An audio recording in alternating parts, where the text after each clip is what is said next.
The Carthaginian Sacred Band holds a significant place in ancient military history as a distinguished and elite unit, symbolizing the military prowess and prestige of ancient Carthage.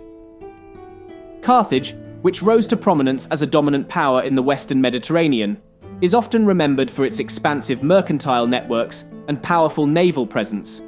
However, its military strength, though often overshadowed by its more famous mercenary forces and iconic units such as war elephants, Numidian Cavalry, and Balearic Slingers, was also rooted in its native troops, with the Sacred Band standing as a premier example of this.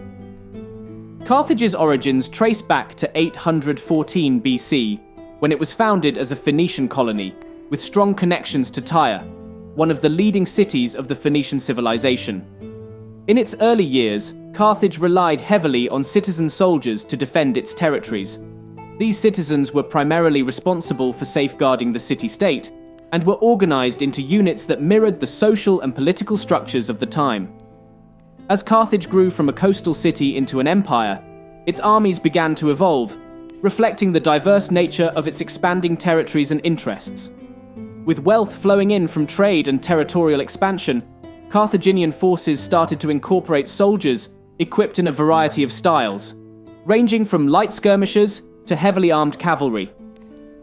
In its earlier wars, Carthaginian citizen soldiers played a central role, especially the wealthier citizens who were able to afford the equipment needed for heavy cavalry and even charioteers. These elite cavalry units were crucial in Carthage's initial efforts to expand its influence throughout North Africa and the Western Mediterranean. As the empire grew and its military campaigns became more complex, Carthage gradually shifted from relying on its own citizens to hiring mercenaries from various parts of the Mediterranean, such as Iberia, Gaul, and Greece. By the 4th century BC, this shift was well underway, with foreign soldiers forming a significant portion of the Carthaginian military machine. At its height, Carthage had a sizable population, though when compared to the massive numbers fielded by Rome and Greece, the total number of citizen soldiers remained relatively small. Some historical estimates suggest that the Carthaginian citizenry might have mustered around 40,000 soldiers at the peak of their power. This was a fraction of what their contemporaries, like the Romans or the Greeks, could field in a major conflict. Carthage's reliance on hired soldiers allowed it to pursue its imperial ambitions without overburdening its citizenry, but it also meant that the core of Carthaginian military might gradually shifted away from its native people. Amidst this transformation, one unit stood apart from the mercenaries and conscripts, the Sacred Band. This elite corps was comprised of the finest Carthaginian citizens, handpicked for their wealth, social standing, and demonstrated valor in battle. Numbering between 2,000 and 3,000 men, the Sacred Band represented the best that Carthage had to offer, not just in terms of military prowess, but also in terms of prestige. The soldiers of the Sacred Band came from the wealthiest and most influential families in Carthage, and their selection to this unit was both a privilege and a mark of distinction. The visual splendor of the Sacred Band was a reflection of their elevated status. Their uniforms were not just functional, they were designed to signal the power and wealth of Carthage itself. The soldiers wore tunics dyed with the famous Tyrian purple, a color that was not only rare and expensive, but also associated with royalty and divinity in the ancient world. These tunics were likely adorned with elaborate designs, showcasing intricate patterns that may have had cultural or symbolic significance. In addition to their luxurious clothing, the soldiers of the Sacred Band often wore rich jewelry, which further emphasized their elite status. It wasn't just their clothing that made the Sacred Band stand out. Their armor was crafted from the highest quality materials available. They wore either scale armor or ringmail, both of which provided excellent protection while allowing for flexibility in battle. Over this, they might have worn bronze or iron-muscled cuirasses, sculpted to imitate the idealized male physique. This type of armor not only served as protection, but also as a display of the soldiers' physical prowess and martial skill. The soldiers also wore bronze greaves to protect their legs in combat. Their shields were equally impressive. They carried large round shields, similar in style to the hoplon used by the Greek hoplites. However, the Sacred Band's shields were more than just defensive tools. They were works of art. These shields were often decorated with religious and symbolic imagery, and it's possible that they were inlaid with precious metals such as gold and silver, or even ivory. The shields would have served as both a practical piece of equipment and a way to display the soldiers' connection to Carthaginian religious and cultural traditions. In terms of weaponry, the Sacred Band was armed with spears as their primary weapon. The spear, with its leaf-shaped head, was a versatile weapon that could be used both for thrusting and throwing, depending on the situation in battle. The soldiers also carried short swords and daggers as backup weapons, all of which were crafted to the highest standards. These weapons would have been made from high-quality iron or steel, ensuring that the soldiers of the Sacred Band were equipped with the best possible tools for combat. Unlike the mercenaries who made up the bulk of the Carthaginian army, the men of the Sacred Band were professional soldiers. They volunteered for service and underwent rigorous training to ensure they were prepared for the challenges of battle. Given their status and the resources available to them, it's likely that their training was more intensive and comprehensive than that of other Carthaginian troops.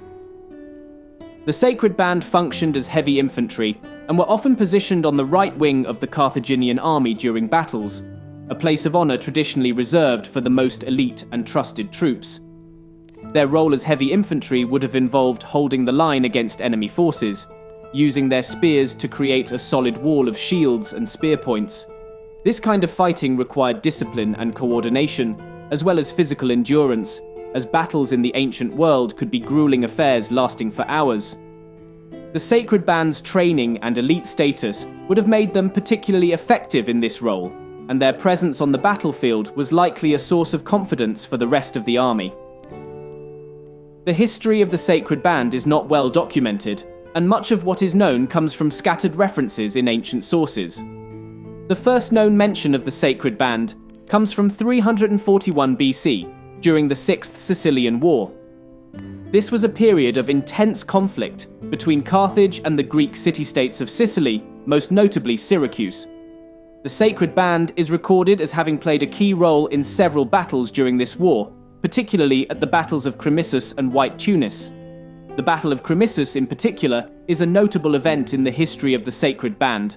In this battle, the Carthaginian army, including the Sacred Band, faced off against a coalition of Greek forces led by Timoleon of Syracuse. The battle was hard fought, with the Sacred Band reportedly fighting with great courage and determination. However, despite their efforts, the Carthaginian army was defeated, and the Sacred Band suffered significant casualties. This defeat appears to have marked a turning point for the Sacred Band. After the battle, references to the unit become increasingly scarce, and it is unclear whether they continued to play a prominent role in Carthaginian military affairs. By the time of the Punic Wars, the Sacred Band seems to have disappeared from the historical record. Whether the unit was disbanded after the losses at Cramissus, or simply became less important in the increasingly mercenary-based Carthaginian military, is unknown. Despite the uncertainty surrounding their later history, the Sacred Band remains an important symbol of Carthage's military and cultural heritage. The unit represented the height of Carthaginian martial skill and was a reflection of the city's wealth and power. In many ways, the Sacred Band can be seen as a microcosm of Carthage itself, a small elite force, wealthy and powerful, but ultimately overshadowed by the larger forces at play in the ancient Mediterranean. The Sacred Band's significance lies not only in its military role, but also in what it represented within Carthaginian society. The soldiers of the Sacred Band were drawn from the upper echelons of Carthaginian society, and their participation in the unit was a mark of both their social standing and their commitment to the defense of their city. In this sense, the Sacred Band was not just a military unit, but a symbol of Carthaginian identity and pride. In conclusion, the Carthaginian Sacred Band was a unique and highly regarded part of Carthage's military history. While their time in the historical spotlight may have been brief, their legacy as an elite force remains significant. They represented the best of Carthage, both in terms of martial ability and societal status, and their existence serves as a reminder of the complex and often overlooked military history of this ancient city-state. Their equipment, training, and role in battle highlight the importance of Carthage's native forces, even in an era dominated by mercenaries and hired soldiers.